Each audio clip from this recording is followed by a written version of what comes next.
You know, I can't come from my home there to come and tell a lie here.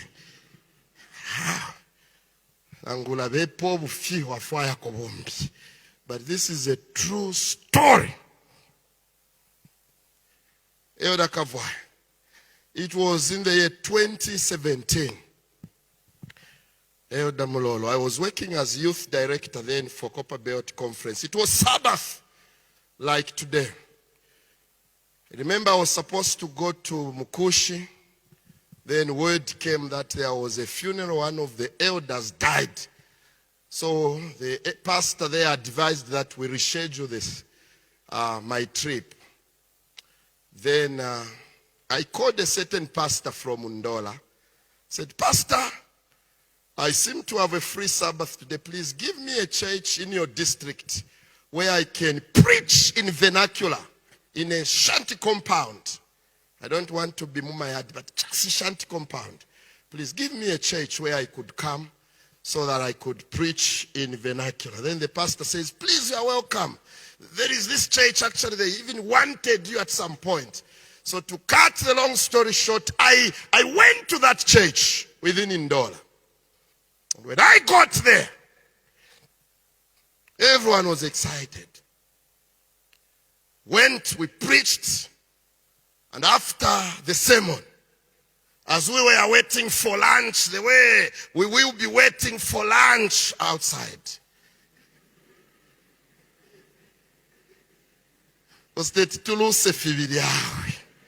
Your life. So as we were waiting for lunch outside, I was greeting people. We are greeting the way we will be greeting outside. And guess what? There was an old lady, about 8 years old, who was standing in the sun waiting to greet me. Then I took time with young people.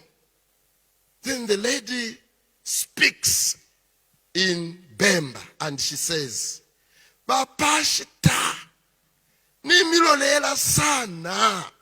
Lekeni na inemi posheko mweva na lekeni mposheko bapashita. Those who don't understand Bemba, young people, please, you've all delayed him. Let me greet him as well. So I left everyone and I went to greet the old lady. So as I shook a hand with the old lady, I was meeting up for the very first time in my life. As we were shaking hands, lo and behold, as I was now letting my hand go, this woman holds my hand. She doesn't want to let my hand go. She just holds it, an old lady, about 8 years. She holds it. So I tried diplomatically, and she refuses. She's still holding it. Then she whispers something in my ears. Then she tells me, Pashita, ndefaya, munshindikeko kunganda tule ya babili. Chewere yako mayo Fwe bakule mitwe mayo. Hey. Then I said, okay, let me call the elders. Then she says, no, I just want you alone. Hey. Then I says, can't we go after the Bible study? She says, no, I want us to go now. Then delayed a bit, tried to dodge. She says, I will not let you go until we go to my home, the two of us. And I said, okay. Limbi nalaisa puisha mu afternoon this story. Kote mwama stories. Mubweshe na offering. Okay, fine. Then we went to her home, the two of us. And when we got, it wasn't far from church. When we got to the home, or the house, It was a small, tiny thing covered with chiranga cement bags, made of the bricks that were not bent. And it was bending, the wall was bending, almost falling. Then I started shedding tears. Then she says, "Don't cry, Pastor. I've not even mentioned the reason I called you here. This is where I reside. When it is rainy season, influence impwira fe pamubiri lendo kafi." But wait a minute, Pastor. As you see me right now, I am a mother of 3 adult daughters who are married and living well. One of my daughters, the firstborn, lives here in Ndola in a township called Kansenshi Kumayad. She's even married to a white man.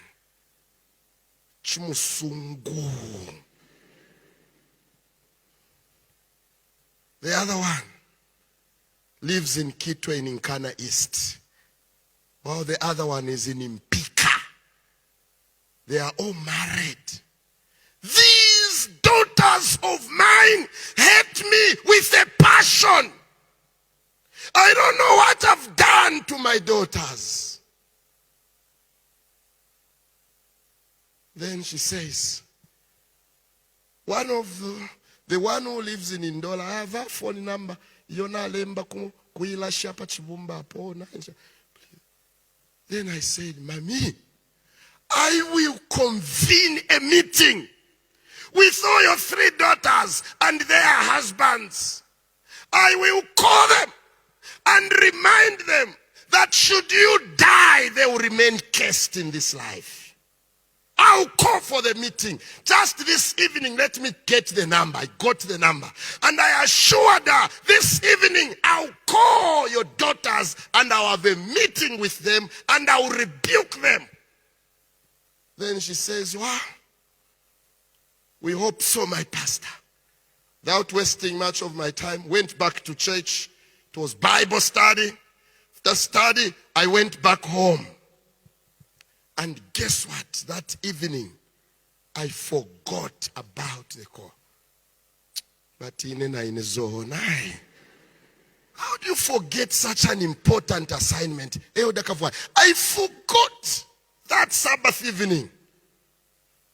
I forgot. On Sunday again, forgot. Monday, Tuesday, Wednesday, Thursday, Friday. Friday morning. We were doing devotions at Copper Belt Conference office there, around 7:50, 8 hours. I received a phone call from one of the elders from that same church. Then quickly I picked. Then I started to defend myself. "Sorry, elder, I didn't even call you to say I traveled well. Even that, those fruits you gave me, my wife was so happy about it." Then the elder says, "Hey, I did not call about anything like that. Pastor, do you remember that old lady you went with home?" I said, "Elder, I actually have an appointment with that woman." Then the elder tells me, "I regret to inform you that she was found dead this morning."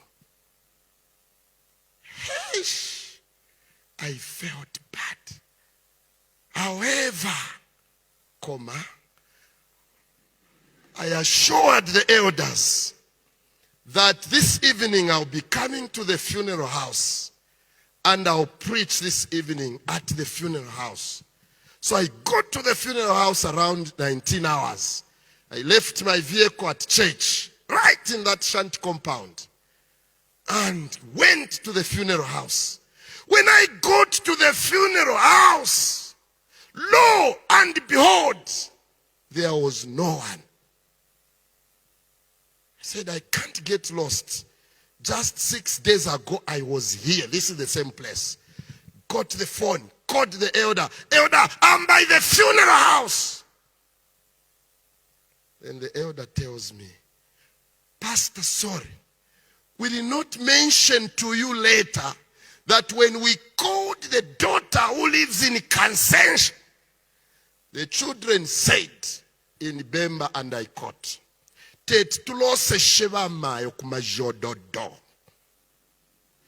they have transferred the funeral to Kansensh. So come to street blah blah blah crescent. So I went to Kansensh. And I go to the funeral house. Beautiful house. Guards around. Swimming pools around. And then the daughter comes to me. Pastor, we got word that you had a good time on Sabbath with Mom. We are hating. Hating. Which hating, you hypocrite? We are hating. She was a good mother. Good mother. Which drink can you take? I said, na chinweko mfumine nshanweko. It was a beautiful, big funeral, Elder Okello. It was big funeral. And people in the compound said, no, the service will be done in this compound. So I went, I was the preacher man. And just the coffin. Hey. And I went to ask the driver for St. Anne. Amdara, so imbokosh kutiala kumashinga. Then he says it's above 30,000 caskets. Then the family said, burial site.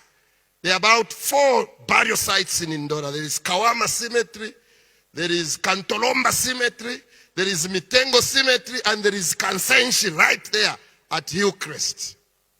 Then the daughter said, we can't bury our mother Kukawama. Neither can we bury our mother Kantolomba. Not even Mitengo. Our mother will sleep at Hillcrest, Kansenshi. 30,000.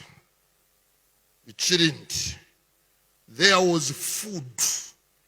There was shetology. There was anything. It was buffet. You eat what you wanted. We buried. And after burial, I met the daughters and their husbands. And I narrated what I have shared with you. And I reminded them, had you spent everything you have spent in her death, your mother wouldn't have died by now. Thank you for burying your mother in a dignified manner. But sorry, your giving is late. Had it come earlier, your mother would have appreciated. Yes, you have buried her. You have contributed. But let me tell you, he is not the God of the dead. He is the God of the living. Dear friends, this morning, Nicodemus pops up when he hears Jesus is dead. When Jesus was alive, Nicodemus was hiding.